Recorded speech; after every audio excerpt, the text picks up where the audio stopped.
सदाशय bypass road पर स्थित नंदीशाला में आयोजित श्री महापुराण कथा की 5वें दिन मंगलवार को कथावाचक पंडित प्रदीप मिश्रा ने कहा कि जब घर में बच्चे बड़े हो जाते हैं तो पति पत्नी को मर्यादित रहकर अपना जीवन यापन करना चाहिए, नहीं तो उनका बुढ़ापा बिगड़ जाएगा।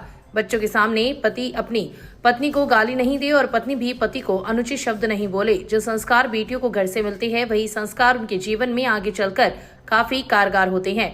बदल रहे परिवेश में ये देखने को मिल रहा है कि पहले बेटी को डर था कि सास कैसी मिलेगी, लेकिन अब सास को डर लगता है कि बहू कैसी मिलेगी। उन्होंने गीत के माध्यम से उन्होंने समझाया कि भगवान की आंखों से कोई नहीं बच पाया है।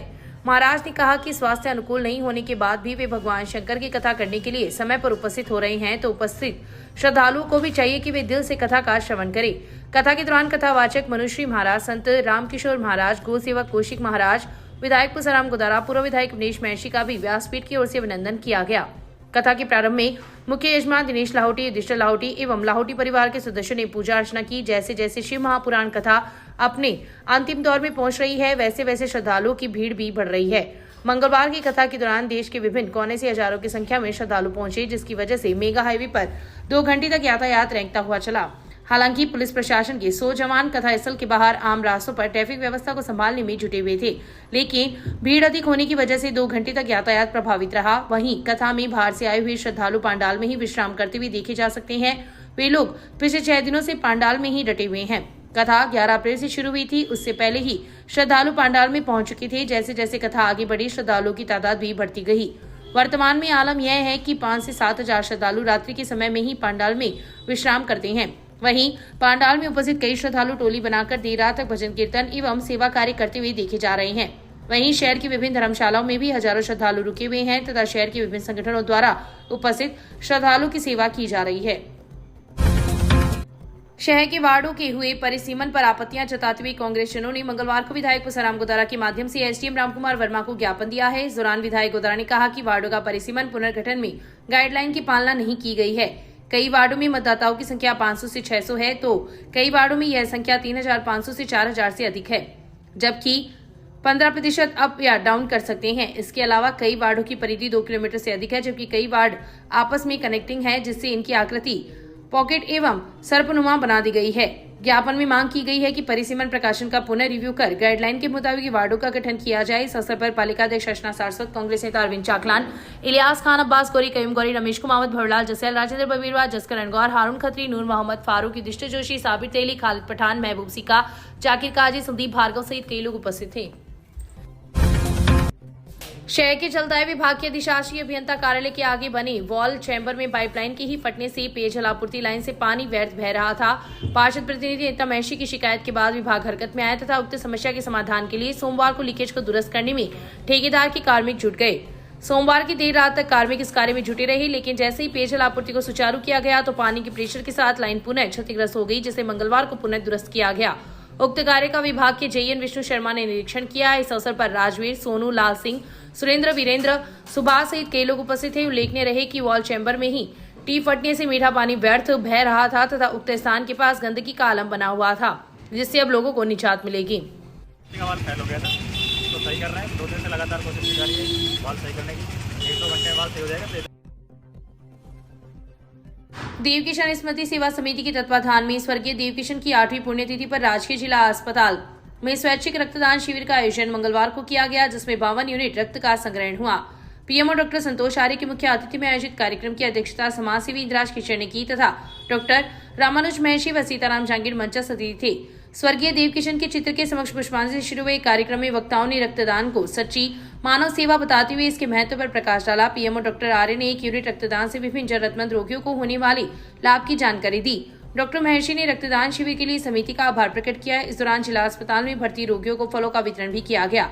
कार्यक्रम में समिति के वरिष्ठ संरक्षक सीताराम धादेश की प्रेरणा से शहर के वार्ड संख्या 3 निवासी माणकचंद जहांगीर के 5 पुत्रों ने एक साथ रक्तदान किया तथा सभी रक्तदाताओं को प्रमाण पत्र देकर सम्मानित किया गया। इससे पूर्व चूरू रोड स्थित मिर्जापुर गौशाला में समिति के सदस्यों ने गोवंश को 1.5 क्विंटल गेहूं की लापसी खिलाई। इस अवसर पर देवेंद्र यादव, विश्वनाथ सोनी, सीताराम जहांगीर, अनूप जोशी, नरोत्तम लाल सोनी, राधेश्याम पारेख, रणजीत सिंह चौधरी, अनूप जोशी, एडवोकेट प्रकाश मारू, हरिराम यादव, वैद्य लक्ष्मीनारायण शर्मा, अरुण प्रकाश शर्मा, भुवनेश कुमार इंदौरिया, जगदीश सोनी, राजीव उपाध्याय, रवि इंदौरिया, रामरतन प्रजापत, पंकज हर्षवाल, दिनेश भाटी, सचिन धादीज, जतिन सोनी, रौनक धादीज, गौतम पारेख, ऋषभ यादव सहित कई लोग उपस्थित थे।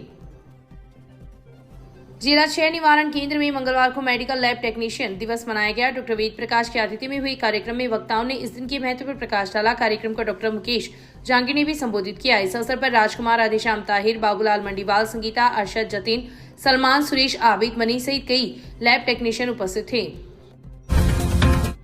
शहर के पौधारों के कुएं के पास स्थित पौधार बगीचे में सोमवार को श्री दुर्गा माता की मूर्ति की प्राण प्रतिष्ठा वैदिक मंत्रोच्चार के साथ हुई। पुरोहित परिवार रामगढ़ के सौजन्य से आयोजित कार्यक्रम में मूर्ति की प्राण प्रतिष्ठा पंडित देवेश जोशी के आचार्यत्व में की गई। पौधार बगीचे सेवा समिति के प्रकाश पारिक ने बताया कि मूर्ति प्राण प्रतिष्ठा कार्यक्रम के अंतर्गत 12 अप्रैल को सुंदरकांड पाठ का आयोजन किया गया तथा 14 अप्रैल की दोपहर मूर्ति की प्राण प्रतिष्ठा के पश्चात रात्रि में भजन संध्या का आयोजन हुआ, जिसमें गायक कलाकार एसपी वर्मा ने भजनों की प्रस्तुति दी।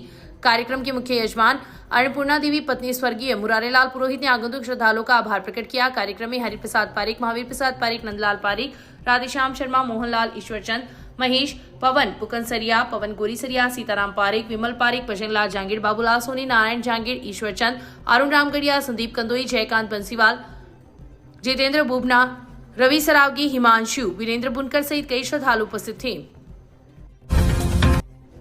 तहसील के गांव सैला में मंगलवार को करंट लगने से 45 वर्षीय महिला की मौत हो गई। संबंध में मृतका के पति हरलाल पुत्र जेताराम मेघवाल निवासी सैला की रिपोर्ट पर पुलिस ने मर्ग दर्ज कर लाश का पोस्टमार्टम करवाकर शव परिजनों को सुपुर्द कर दिया। हेड कांस्टेबल भंवरलाल ने बताया कि उसकी 45 वर्षीय पत्नी झुमा देवी रसोई में साफ सफाई कर रही थी। पोंछा लगाते हुए गीला पोंछा रसोई में पड़ी आटा चक्की के संपर्क में आने से झुमा देवी को करंट लग गया। परिजनों ने घर की बिजली आपूर्ति तुरंत काट दी तथा घायल महिला को चुरू अस्पताल लेकर गए, जहां पर उपचार के दौरान उसकी मौत हो गई। क्षेत्र में करंट लगने से मौत होने की लगातार यह दूसरी घटना है। सोमवार को पंचायत समिति में कार्यरत सहायक कर्मचारी 42 वर्षीय मनोहर लाल ढोली निवासी ठठाता की मौत हो गई थी।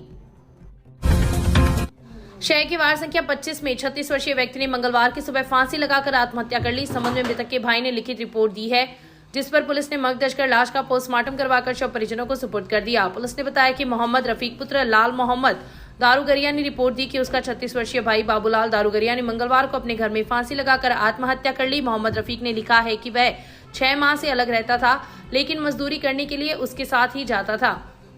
मंगलवार सुबह जब वे लोग काम पर जा रहे थे तो बाबूलाल के घर के आगे पहुंचकर उसे आवाज लगाई, लेकिन उसका कोई जवाब नहीं मिला। तो घर में जाकर देखा कि बाबूलाल घर के कमरे में फांसी पर लटका हुआ था। घटना के समय पत्नी अपने पीहर गई हुई थी। पुलिस ने मर्ग दर्ज कर जांच शुरू कर दी है।